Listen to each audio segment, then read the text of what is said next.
ኢራን በቃኝ አልደራደርም ማለች። ትራምፕና ኔታንያሁ ተሰዳደቡ። በዲፕሎማሲው ዓለም ማራኪ መድረክ ላይ የሚታየው አስገራሚ ፈገግታዎችና በጋራ የሚሰጡት ዲፕሎማሲያዊ መገለጫዎች ብዙ ጊዜ ከጀርባ ያለውን እውነተኛውን እልህ፣ የጥቅም ግጭትና የጦፈ ውጥረት በረቂቅ መጋረጃ ይሸፍናሉ።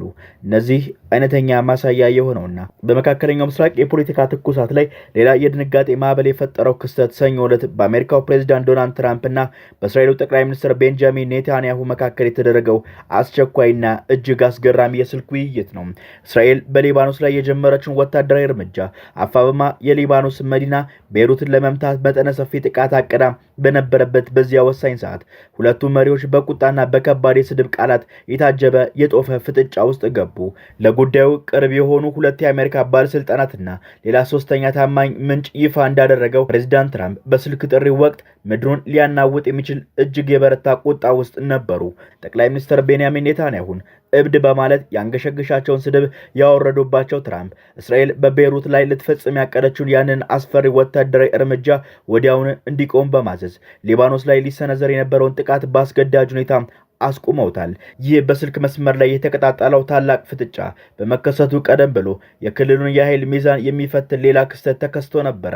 ኢራን በእስራኤልና በሊባኖስ ወታደራዊ እርምጃ ምክንያት ክፉኛ በመቆጣት ከአሜሪካ ጋር እያደረገች ያለችውን ወሳኝ የሰላም ድርድር ሙሉ በሙሉ በማቋረጥና ከመድረኩ ለመልቀቅ በይፋ አስፈራርታ ነበረ።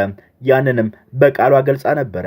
ከዚህ በተጨማሪ ጥቃቱ ከመገታቱ በፊት ቴህራን በእስራኤል የሰሜናዊ ግዛቶች ላይ ጠንካራ የኃይል ማስጠንቀቂያና የማይቀለበስ እርምጃ ለመውሰድ መዘጋጀቷን በመግለጽ የጦርነት ነጋሪትም ጎስማ ነበረ። ይህ አይነቱ የኔታንያሁ ግትርና የሰላም ጥረቱ የሚያናጋ አካሄድ ፕሬዝዳንት ትራምፕን በከፍተኛ ሁኔታ ያስቆጣ ሲሆን በቤይሩት ላይ ወታደራዊ እርምጃ እንዳይወሰድና የተኩስ አቁሙ እንዲቀጥል በቁጣ ከማሳሰባቸው በላይ ከኢራን ጋር የሚያደርጉትን ንግግሮች በፍጥነት እየቀጠሉ መሆኑንም ጠቁሟል። የአሜሪካ ባለስልጣናት የትራምፕን የሚገነፍል ቁጣና ንግግር ሲያጠቃልል ትራምፕ ለኔታንያሁ አንተ እብድ ነህ፣ እኔ ባልኖሮሮ አሁን ያለው እስር ቤት ነበረ፣ እኔ ነኝ ያተረፍኩ።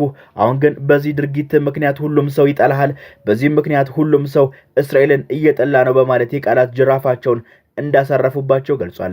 ይህ ያልተጠበቀ ኃይለኛ ንግግር ትራምፕ ቀደም ሲል በኔታንያሁ ላይ ተመስርቶ በነበረው የሙስና ወንጀል ክስ ሂደት ወቅት ለእስራኤሉ መሪ ያሳዩትን ጽኑ ድጋፍና ከእስር ቤት አጥር ጀርባ እንዳይገቡ ያደረጉትን ያንን ታሪካዊ እገዛ ፍንትው አድርጎ የሚያስታውስ ነው።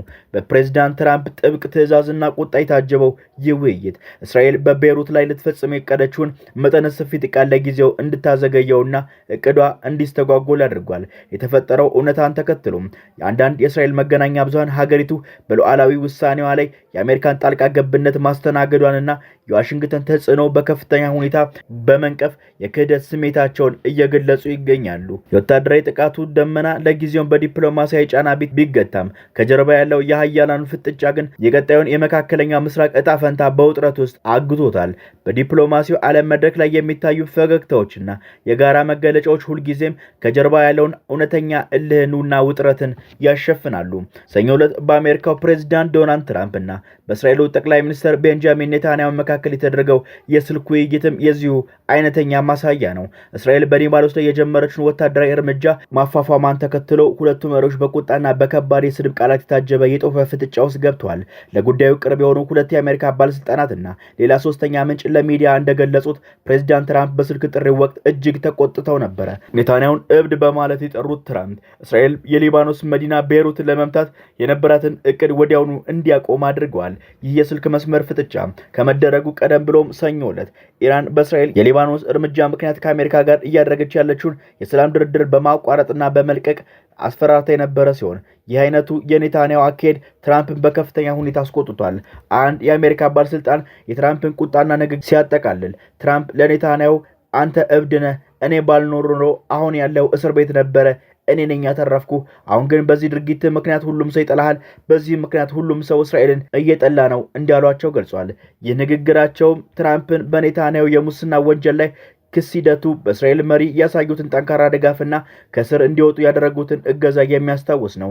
ሌላኛው የስልክ ዝርዝር የሰማ ምንጭ ደግሞ ትራምፕ በጣም ተናደው በከፍተኛ ድምፅ ምን እያደረክ ነው? እያሉ ይጮሁ እንደነበርና ሙሉ በሙሉ በቁጣ ገንፍለው እንደነበረ ያረጋግጣል። ትራምፕ በሄዝቦላና በእስራኤል ጥቃት የተሰነዘረ መሆኑንና እስራኤል ራሷን የመከላከል መብት እንዳላት ቢያምኑም የኔታንያሁ የቅርብ ቀናት እርምጃ ግን ሚዛኑን ያልጠበቀና ያለፈ ሆኖ አግኝተውታል።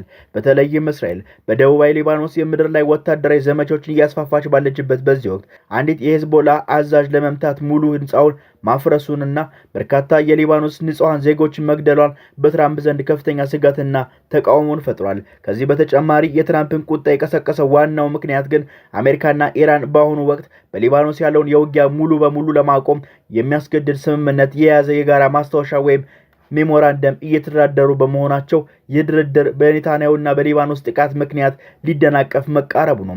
የጉዳይ ቀደም ሲል በሁለቱ መሪዎች መካከል ለተፈጠረው ሌላ ውጥረት ምክንያት የነበረ ሲሆን ከዚህ የስልክ ጥሪ በኋላ ግን ትራምፕ የኢራን ድርድር አሁንም በከፍተኛ ፍጥነት እየቀጠለ መሆኑን በትሩዝ ሶሻል ሚዲያ ገጻቸው ላይ በይፋ አስፍረዋል። ምንም እንኳን ሁለቱ መሪዎች ቀደም ሲል በኢራንና በሌሎች ጉዳዮች ላይ በቅርብ ተገናኝተው ቢሰሩም ይህ የስልክ ጥሪ ትራምፕ ወደ ስልጣን ከመመለሱ በኋላ ከኔታንያሁ ጋር ያደረጓቸው ውይይቶች ሁሉ እጅግ የከፋውና ውጥረት የነገሰበት እንደሆነም ተገልጿል።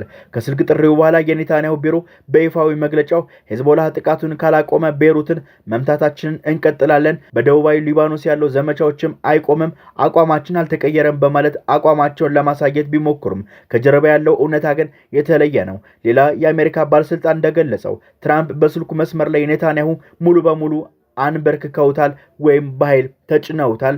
ኔታንያሁ በስተመጨረሻ እሺ ብቻ ሁሉንም ነገር መስመር ማስያዝን እርግጠኛ ሁን በማለት የትራምፕን ትዕዛዝ ለመቀበል ተገደዋል። በአሁኑ ወቅት አንድ የእስራኤል ባለስልጣን እንዳረጋገጠው እስራኤል በቤይሩት የሚገኙ በሄዝቦላ ኢላማዎችን መምታት የነበራቸውን እቅድ ሙሉ በሙሉ ሰርዛለች።